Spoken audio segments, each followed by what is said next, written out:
नमस्कार दोस्तों। कैसे हैं आप लोग। आज हम लोग बायोलॉजी की क्लास स्टार्ट कर रहे हैं।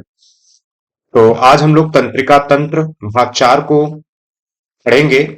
आज हमारा नर्वस सिस्टम का पोर्शन पूरी तरीके से कंप्लीट हो जाएगा। पेरिफेरल नर्वस सिस्टम को हम लोग डिस्कशन करेंगे।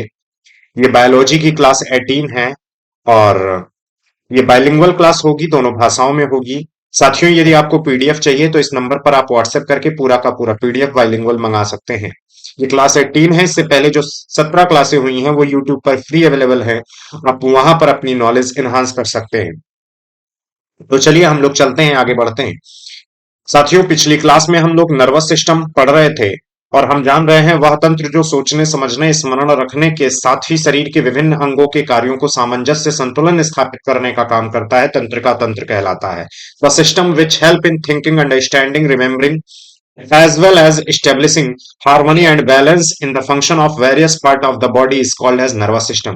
नर्वस सिस्टम के बारे में मैंने 3 पार्ट्स में बहुत कुछ बता दिए। ये भी एक डेफिनेशन है जो आप पढ़ सकते हैं। तंत्रिका तंत्र शरीर के सभी अंगों को एक दूसरे के साथ संवाद करने में मदद करता है। ये सारी चीजें हम लोग पहले पढ़ चुके हैं। यह डेफिनेशन है। एक तरीके से डेफिनेशन तो पूछा नहीं जाता, लेकिन कहीं ना कहीं आपको पता होना चाहिए नर्वस सिस्टम करता क्या है हमारी बॉडी में। साथियों, हम लोग सीएनएस के बारे में, सेंट्रल नर्वस सिस्टम के बारे में पूरा का पूरा पढ़ लिए हैं। केंद्रीय तंत्रिका तंत्र के बारे में पढ़ चुके हैं। आज हम लोग पेरिफेरल नर्वस सिस्टम के बारे में बात करेंगे, यानी कि जिसमें क्रेनियल नर्व और स्पाइनल नर्व होते हैं उनकी बात करेंगे, यानी कि परिधीय तंत्रिका तंत्र के बारे में बात करेंगे। ठीक है। तो आप जानते हैं पेरिफेरल नर्वस सिस्टम, ये देखिए इस तरीके से बटा होता है। Autonomous nervous system, somatic nervous system, sympathetic, parasympathetic. समझ रहे। तो आइए एक बार इस पर हम लोग बात कर लेते हैं। ये इस पर हम लोग बात कर चुके हैं। ह्यूमन ब्रेन कितने पार्ट्स में होता है, पार्ट 1, पार्ट 2, मतलब एक तरीके से fore brain, mid brain, hind brain, अग्र मस्तिष्क, मध्य मस्तिष्क, पश्च मस्तिष्क, इस पर बात हो चुकी है। ठीक है ना। आज हम लोग स्ट्रक्चर ऑफ न्यूरॉन्स पर बात करेंगे और स्ट्रक्चर ऑफ जो न्यूरॉन्स है हाँ, इसी के बाद आएगा। स्ट्रक्चर ऑफ न्यूरॉन्स पर बात करेंगे कि न्यूरॉन्स होते क्या हैं, ये पेरिफेरल नर्वस सिस्टम का कैसे सब पार्ट होता है, ये सारी चीजें हम लोग देखेंगे। ठीक है। और ये मतलब जो न्यूरॉन्स हमारे हैं ये कैसे फंक्शनिंग करते हैं, आप देख रहे हैं किस तरह से फंक्शनिंग इनकी होती है। इन सब के बारे में आज हम लोग जानते हैं। ठीक है ना। चलिए साथियों, हम लोग स्टार्ट करते हैं, बात करते हैं एक बार। देखिए, अगर हम नर्वस सिस्टम पेरिफेरल सीएनएस के बारे में तो हम लोग अच्छा खासा समझ चुके हैं। सीएनएस के बारे में तो अच्छा खासा समझ चुके हैं। अब अगर हम पीएनएस के बारे में बात करें साथियों, पीएनएस यानी कि पेरिफेरल पेरिफेरल नर्वस सिस्टम, यानी कि साथियों परिधीय तंत्रिका तंत्र। तो मैंने पिछली क्लास में आपको बताया सीएनएस के ही असिस्टेंट कौन होते हैं, पीएनएस होते हैं। सीएनएस के असिस्टेंट यानी कि इनके ही सर्वेंट, सीएनएस के कार्यों में मदद करने वाले ही पीएनएस कहलाते हैं। यानी कि सीएनएस के जो भी ऐच्छिक कार्य होते हैं, वॉलेंट्री एक्शंस होते हैं, चाहे इनवॉलेंट्री एक्शंस होते हैं, ऐच्छिक क्रियाएं होती हैं या अनैच्छिक क्रियाएं होती हैं, उनमें पीएनएस भी हेल्प करता है। बात समझ रहे हैं। यानी कि ये एक तरीके से पीएनएस क्या है, असिस्टेंट है। किसके असिस्टेंट है, सेंट्रल नर्वस सिस्टम के। यहां तक समझ में आया।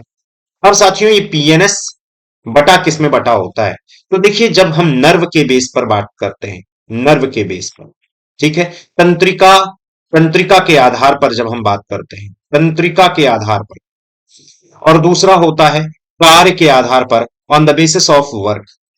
यानी कि साथियों जब हम कार्य के आधार पर बात करते हैं तो हम कहते हैं ये दो भागों में बटा होता है। किसमें किसमें, somatic nervous system, somatic nervous system. बात समझ रहे हैं। सोमैटिक नर्वस सिस्टम का मतलब एक तरीके से कायिक तंत्रिका तंत्र, हिंदी इसकी है कायिक तंत्रिका तंत्र, कायिक तंत्रिका तंत्र। बात समझ रहे हैं। और जब हम सोमैटिक नर्वस सिस्टम तो कायिक तंत्रिका तंत्र के नाम से हम पुकारेंगे इसको। और autonomous nervous system, autonomous nervous system, तो इसको हम स्वायत्त तंत्रिका तंत्र कहते हैं। स्वायत्त तंत्रिका तंत्र,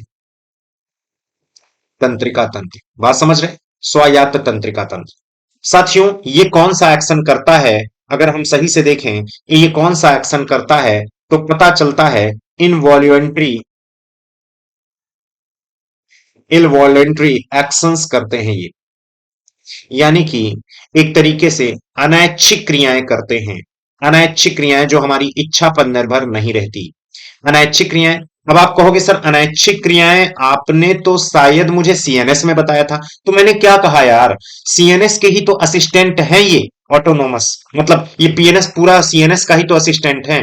तो ऐसा भी बोल सकते हो, जो सीएनएस के इनवॉलेंट्री एक्शंस में हेल्प करते हैं, अनैच्छिक क्रियाओं में हेल्प करते हैं, जैसे पाचन की प्रक्रिया हुई, रिस्पायरेशन की प्रक्रिया हुई, ब्लड सर्कुलेशन की प्रक्रिया हुई, यानी कि रुधिर प्रवाह की प्रक्रिया हुई, हमारे हृदय संकुचन की प्रक्रिया हुई, समझ रहे, पाचन की प्रक्रिया हुई, ये सब अनैच्छिक क्रियाएं हैं। ये बात समझ गए? सोमैटिक नर्वस सिस्टम, कायिक तंत्र का तंत्र, ये क्या है भाई? वॉल्यूंट्री एक्शंस होते हैं। वॉलेंट्री एक्शंस होते हैं साहब, वॉलेंट्री एक्शंस होते हैं, यानी कि ये ऐच्छिक क्रियाएं होती हैं। ऐच्छिक क्रियाएं होती हैं ये। क्लियर? इनवॉलेंट्री एक्शंस और सबको समझ में आ रहा है? एक बार मैं देख लेता हूं, किसी को कोई दिक्कत हो रही हो? हाँ, सीमा बताएं, क्या चीज समझ में नहीं आ रहा भाई? अच्छा अच्छा, देखिए वॉलेंट्री का मतलब ऐच्छिक क्रियाएं ही होती हैं। ऐच्छिक क्रियाएं ही होती हैं। और इनवॉलेंट्री का मतलब अनैच्छिक क्रियाएं होती हैं। ये तो शायद आप सबको क्लियर है, इतना तो मैंने कई बार बताया है। हाँ दीपक, बिल्कुल, इतना तो शायद सबको क्लियर है भाई।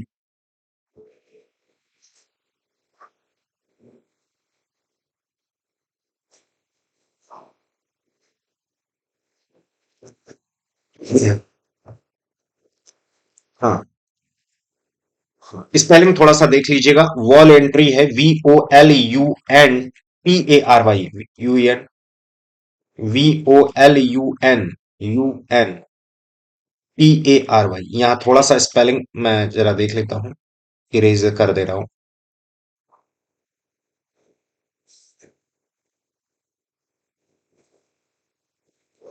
OLUNTARY, वॉलेंट्री, समझ रहे हैं? इनवॉलेंट्री वही स्पेलिंग इधर भी सही कर लेना आप लोग।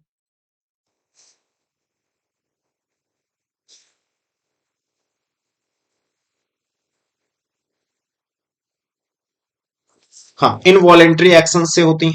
सबको क्लियर हो गया? हाँ बिल्कुल बिल्कुल, महिमा, हाँ ठीक।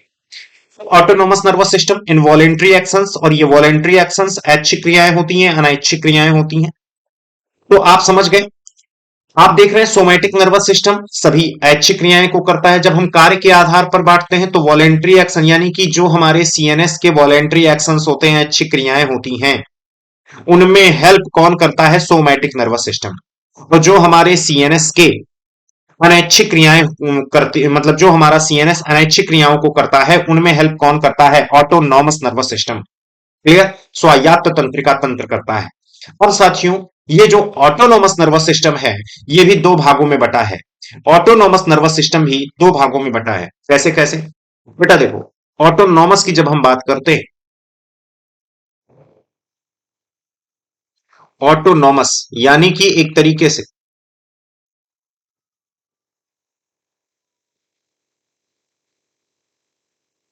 स्वायत्त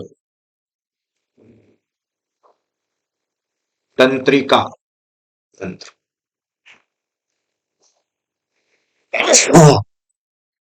दो भागों में बटा है।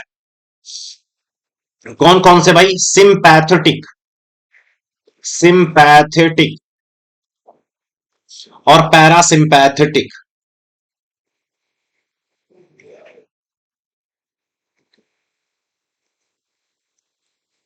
सिंपैथेटिक और पैरासिम्पैथेटिक, यानी कि इसको साहब अनुकंपी कहते हैं, और इसको परानुकंपी कहते हैं। अनुकंपी किस समय? जब गूज बॉम्ब्स आने लगते हैं। गूज बॉम्ब्स मतलब समझते हो? यानी कि जब रोंगटे खड़े हो जाएं। जैसे मान लो आप गली में जा रहे हो, कुत्ते ने दौड़ा लिया, तो उस समय सिंपैथेटिक नर्वस सिस्टम काम करेगा, आपकी हार्ट बीट बढ़ जाएगी, ब्लड सर्कुलेशन बढ़ जाएगा, रेस्पिरेटरी रेट बढ़ जाएगा, समझ रहे हैं? श्वसन दंड, मतलब एक तरीके से श्वसन दर बढ़ जाएगी आपकी। तंत्रिका तंत्र, वो तंत्रिका तंत्र कह रहे हैं, वो आपके गूज बॉम्ब्स यानी कि रोंगटे खड़े होने लगेंगे, हार्ट बीट बढ़ जाएगी, हृदय की धड़कन बढ़ जाएगी। तो साथियों, ये ज्यादा समय कब होते हैं? तो स्ट्रेस के समय, तनाव के समय साहब, तनाव के समय ये आते हैं। और ये शांत, शांत पीसफुल स्टेज में, तो पीसफुल स्टेज में, और ये तनाव स्टेज में, आप समझिए। अनुकंपी स्ट्रेस के समय होते हैं। और पैरासिम्पैथेटिक शांत या पीसफुल स्टेज में कौन होता है? पैरासिम्पैथेटिक। तो ऑटोनॉमस नर्वस सिस्टम क्लियर हुआ। अनुकंपी, परानुकंपी। अनुकंपी क्या है? स्ट्रेस के समय। और पैरासिम्पैथेटिक, परानुकंपी कब है? शांति या पीसफुल के टाइम पीरियड पर होगा। ये बात समझ में आए? तो पीएनएस कितने भागों में बटा है? पीएनएस दो भागों में बटा है। नर्व, मतलब नर्व के बेस पर और वर्क के बेस पर। अभी हम किस में देख रहे हैं? वर्क के बेस पर। कैसे बटा है? सोमैटिक नर्वस सिस्टम और autonomous nervous system. Somatic nervous system voluntary actions करता है और ये इनवॉलेंट्री एक्शंस करते हैं। दूसरा यहां पर देख रहे हो, ऑटोनोमस नर्वस सिस्टम भी दो भागों में बटा हुआ है। क्या है भाई? एक स्ट्रेस के समय काम करता है और एक शांति के समय काम करता है। तो जो सिंपैथेटिक है वो स्ट्रेस के समय काम करेगा। इस समय हार्ट बीट बढ़ जाएगी, ब्लड सर्कुलेशन बढ़ जाएगा, बात समझ रहे हैं? रेस्पायरेटरी रेट साहब ये बढ़ जाएंगे। हार्ट बीट का मतलब हृदय धड़कन, समझ रहे हैं? ब्लड सर्कुलेशन बोले तो रक्त परिसंचरण, रक्त परिसंचरण। रेस्पायरेटरी रेट बोले तो एक दर श्वसन दर। पीसफुल के टाइम पीरियड में शांत स्टेज, पीसफुल स्टेज में क्या होगा भाई? आप जानते हैं, ये सारी चीजें कम होने लगेंगी, ये सारी चीजें कम होने लगेंगी। तब ये आपका वर्क करता है, यानी कि ये जब वर्क करता है तो सारी चीजों को क्या कर रहा है? शांत कर रहा है। तो एक तरीके से ऑटोनॉमस नर्वस सिस्टम दो टाइप का हुआ, ये बात क्लियर हुई। अब हम आगे बढ़ेंगे। ये भाई क्रेनियल आपने बताया नर्व के बेस पर, तो हाँ भाई, नर्व के बेस पर आप समझिए, जैसे हम ब्रेन पढ़ते हैं और स्पाइनल कॉर्ड पढ़ते हैं, यही तो पढ़ते हैं, ब्रेन और स्पाइनल कॉर्ड। ब्रेन के समय, ब्रेन से, ब्रेन के प्लेस से क्रेनियल नर्व निकलते हैं, और हमारे स्पाइनल कॉर्ड से क्या निकलते हैं भाई? स्पाइनल नर्व निकलते हैं। तो ये साहब क्या है? स्पाइनल नर्व है।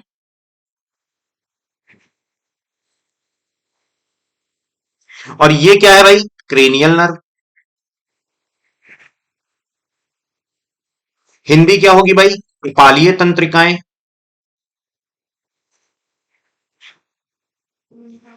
इसको क्या कहते हैं? मेरु तंत्रिकाएं।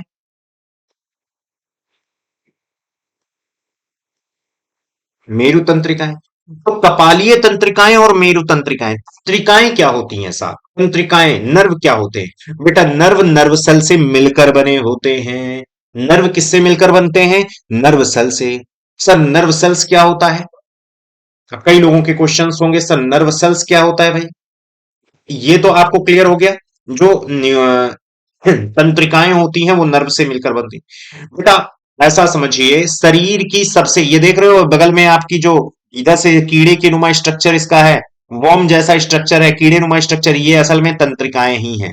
शरीर की सबसे लंबी कोशिकाएं होती हैं, शरीर की ये सबसे लंबी कोशिकाएं होती हैं।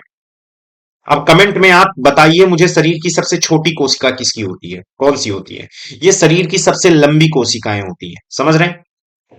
यानी कि एक तरीके से अगर हम बात करें भैया, जैसे मैंने कहा ब्रेन और स्पाइनल कॉर्ड, तो ब्रेन से निकल रही है कौन सी? Cranial nerve.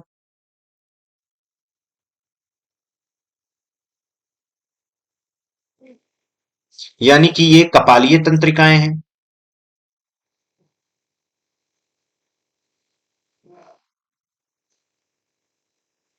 और ये क्या है? मेरु तंत्रिकाएं, यानी कि स्पाइनल नर्व।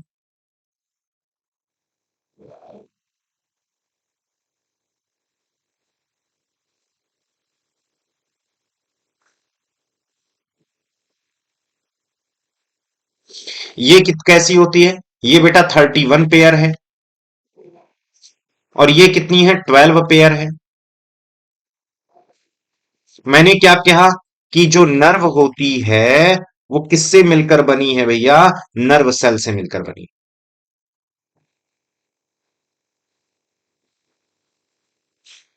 ये तंत्रिका कोशिकाओं से मिलकर बनी है।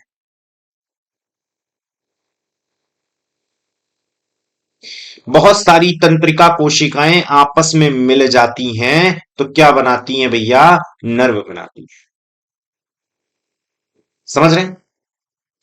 अगर आपसे पूछा जाए कि हमारी बॉडी में कितने नर्व सेल्स हैं, कितने न्यूरॉन्स हैं, नर्व सेल्स को और किस नाम से पुकारते हैं भैया? न्यूरॉन।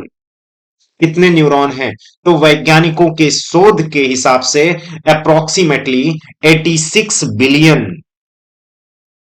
अब ये भी कल्पना, मतलब एक तरीके से अनुमान है, लेकिन इससे भी ज्यादा हो सकती है, कम भी हो सकती है। 46 बिलियन न्यूरॉन या नर्व सेल से मिलकर पूरा हमारा मतलब हमारी ह्यूमन बॉडी में लगभग 86, ह्यूमन बॉडी की बात कर रहे हैं, ह्यूमन बॉडी की बात कर रहे हैं, 86 बिलियन। क्या इनकी खासियत क्या होती है? बेटा ये शरीर की सबसे लंबी कोशिकाएं हैं, यानी कि लॉन्गेस्ट सेल ऑफ बॉडी। शरीर की सबसे लंबी कोशिकाएं, लंबी कोशिकाएं भैया।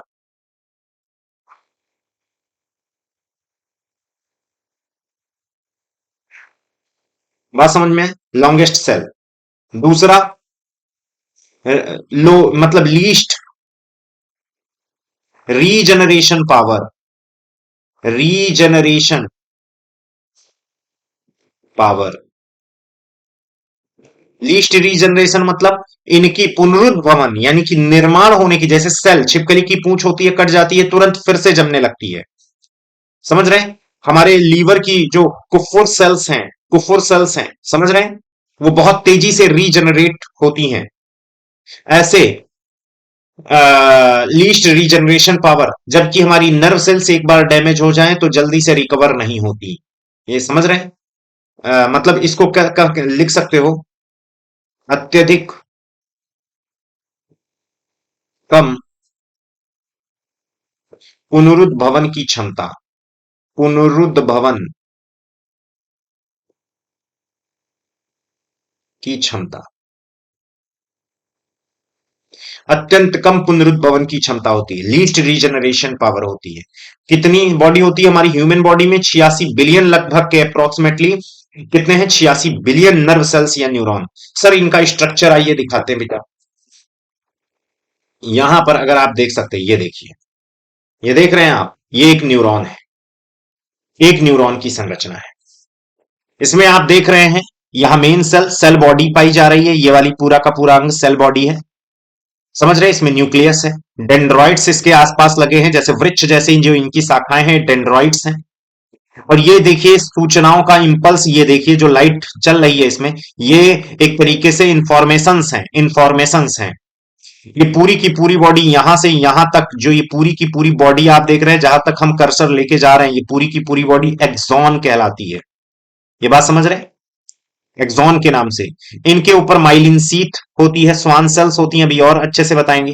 अब ये जो डेंड्राइट्स वाला पार्ट है लास्ट में, सॉरी डेंड्राइट्स तो इधर है, ये जो आप टर्मिनल ब्रांचेस ऑफ एक्सॉन है, ये दूसरे नर्व सेल्स के डेंड्राइट से अटैच्ड होती है। यहां नहीं समझ में आया? ये देखिए इसमें भी वही चीज है, डेंड्राइट्स जोन है। ये देखिए सूचनाओं का आदान प्रदान किस तरीके से होता है। अब यहां पर एक चीज और समझिए।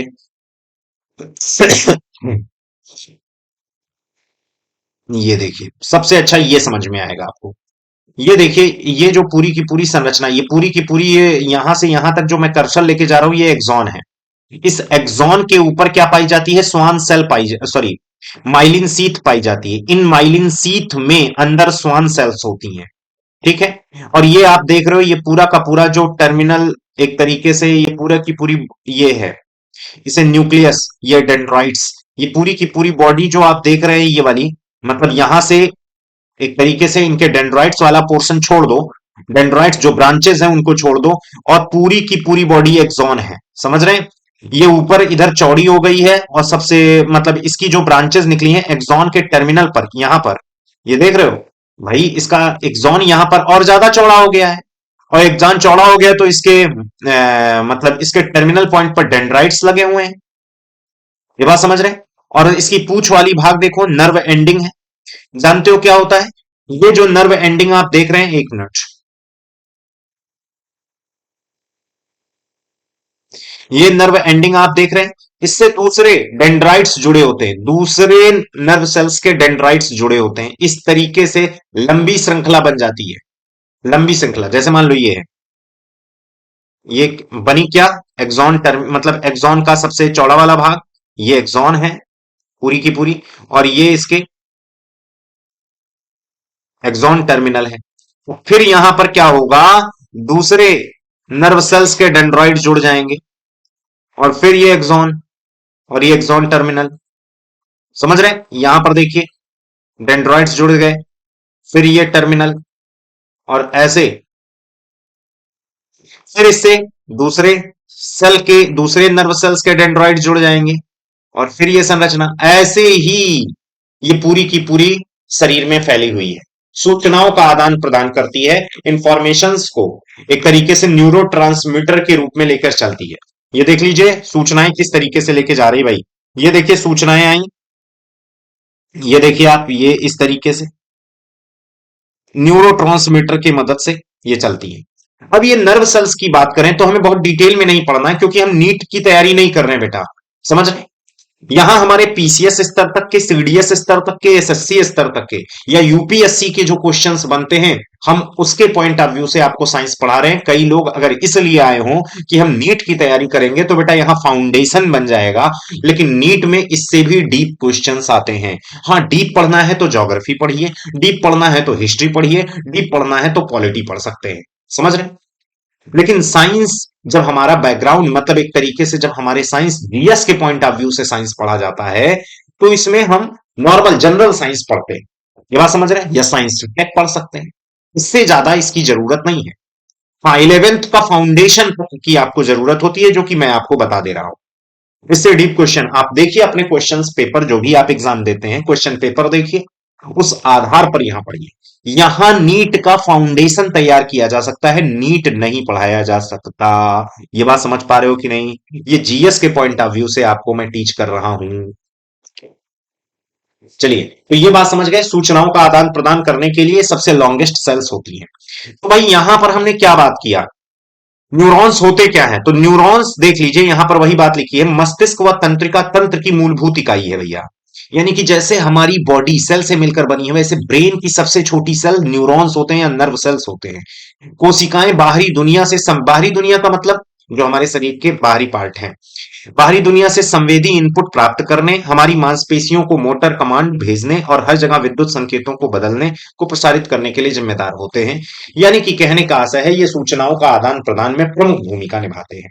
तो देखिए, जब नर्व सेल्स की बात करते हो तो क्रेनियल नर्व होता है, स्पाइनल नर्व। तो यहां पर बात आती है, नर्व आपने कहा सर नर्व सेल से मिलकर बनी होती है, यही तो मैंने बताया, नर्व जो होती है नर्व सेल से मिलकर बनी होती है। तो ये बताइए, जो स्पाइनल नर्व होती हैं, ये भी नर्व सेल से मिलकर बनी होती हैं, और क्रेनियल नर्व होती हैं, ये भी नर्व सेल से मिलकर बनी होती हैं। हाँ, तो भैया जो क्रेनियल नर्व होती हैं, बात को समझना, ये कौन कौन से नर्व सेल से मिलकर बनती हैं? जब नर्व सेल को हम पढ़ते हैं, टाइप उसके तो होते हैं, जब नीट की तैयारी करते हैं तो पोलर, बाइपोलर, मल्टीपोलर, ये सब होते हैं। लेकिन कार्य के आधार पर पढ़े तो उसमें मुख्य 3 प्रकार के नर्व सेल्स होती हैं, जिनसे ये नर्व बनते हैं। तो हमारी जो क्रेनियल नर्व है, ये भी नर्व सेल से मिलकर बनी है। जैसे मैंने क्या कहा, नर्व किससे मिलकर बनी है? नर्व सेल से। तो हमारी क्रेनियल नर्व भी तो नर्व सेल से मिलकर बनी होंगी। सिर्फ कौन कौन से नर्व सेल? तो याद रखिए, मोटर, समझ रहे हैं? Motor nerve cells. दूसरा सेंसरी और सर मिक्स मिक्स्ड। ये तीनों नर्व सेल से मिलकर बनी है। अच्छा, तो स्पाइनल नर्व ये केवल और केवल मिक्स्ड नर्व सेल से मिलकर बनी है। ये याद रखना बेटा, ये क्वेश्चन पूछा जा सकता है। मिक्स्ड नर्व सेल इसमें पाई जाती हैं। ये मोटर क्या करती है, सेंसरी क्या करती है और मिक्स क्या करती है, थोड़ा सा अंतर बता दीजिए सर। देखो, सेंसरी नर्व सेल्स सूचनाओं को सीएनएस तक लेके आती है। क्या मैंने बोला? सेंसरी नर्व सेल्स इंफॉर्मेशंस को, सूचनाओं को मसल्स या इफेक्टिव ऑर्गन, प्रभावित अंग से कहां तक लेके आती है? सेंट्रल नर्वस सिस्टम, ब्रेन और स्पाइनल कॉर्ड तक, यानी कि केंद्रीय तंत्रिका तंत्र तक लेके आती है, यानी कि मस्तिष्क और मेरुरज्जु तक लाती है। बात समझ में आए? दोनों भाषाओं में मैंने बता दिया। मोटर क्या करती है भैया? जो सीएनएस ने कमांड दिया, कमांड जैसे हमारे पैर में कांटा चुभा, तो कांटा चुभने की जानकारी किसने दिया? सेंसरी ने। किसको दिया? सीएनएस के पास लेके गया। अब हमको पैर पीछे करना चाहिए, हमको पैर पीछे करना चाहिए। ये हमारा जो सीएनएस है, ये हमारे पैर को एक तरीके से कमांड दे रहा है, हमारा पैर पीछे होता है। तो ये कौन लाया सूचना? मोटर ने। मिक्स क्या किया? दोनों काम करते हैं। बात समझना। अगर देखा जाए, नर्व सेल्स बेसिकली क्या कर रहे हैं? नर्व सेल्स कितने टाइप के होते हैं? नर्व सेल्स बेटा देखा जाए 3 टाइप के हो रहे हैं। एक मिनट में लाइव बच्चों को देख लूं भाई, क्या मतलब इन लोग को समझ में नहीं आ रहा है कि आ रहा है? अच्छा, हाँ प्रीति बताएं। जूम पे असल में क्लास भी तो हम कंडक्ट करा रहे हैं। हाँ प्रीति। नहीं बेटा, देखिए नर्व सेल्स के हम टाइप बोल रहे हैं, नर्व सेल्स के टाइप बोल रहे हैं, बिल्कुल। चलिए, तो नर्व सेल्स, ये देखिए, नर्व सेल्स, नर्व सेल्स कितने टाइप की होती हैं? एक तो आपने सुना मोटर, दूसरा है सेंसरी, तीसरा है मिक्स। मिक्स्ड को हम मिश्रित कहते हैं, सेंसरी को संवेदी कहते हैं, और मोटर को हम मोटर ही कहते हैं। ये क्या काम करती है? सूचनाओं को, इंफॉर्मेशंस को, इंफॉर्मेशंस को सीएनएस तक लेकर आती है।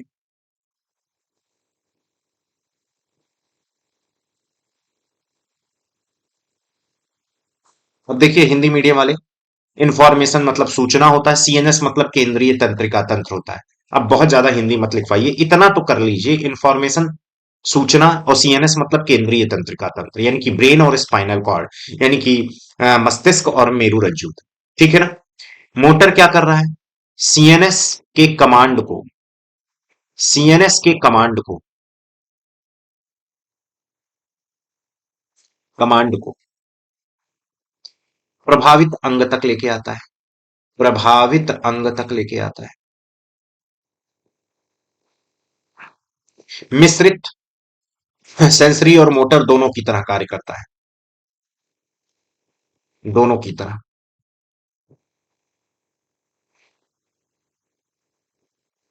कार्य करता है। तो उम्मीद है आपको ये चीज तो क्लियर हो गई कि हमारा जो क्रेनियल नर्व होता है वो मोटर, सेंसरी, मिक्स तीनों प्रकार का हो सकता है। Spinal nerve mixed nerve cells का ही सिर्फ होता है। ये बात समझ गए? ये 31 पेयर, ये 12 पेयर। तो हमारे हिसाब से आपको क्लियर समझ में आ गया होगा। ये जब हम पीएनएस की बात करते हैं तो नर्व के आधार पर और वर्क के आधार पर किस प्रकार से बटे हुए हैं।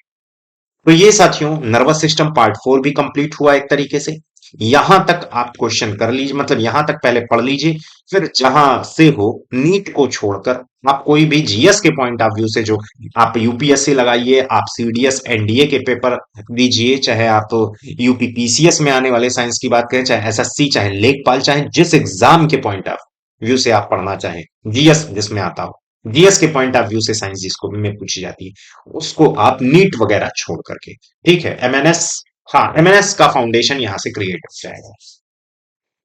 तो चलिए साहब, यहां तक तो मैंने आपको बता दिया। साथियों प्लीज, अगर आपको यहां से प्रॉफिट हो रहा है, यहां से लाभ हो रहा है, तो प्लीज चैनल को लाइक और सब्सक्राइब कर दीजिए, जिससे थोड़ी सी गुरु दक्षिणा के रूप में अपना तो आप कर ही सकते हैं।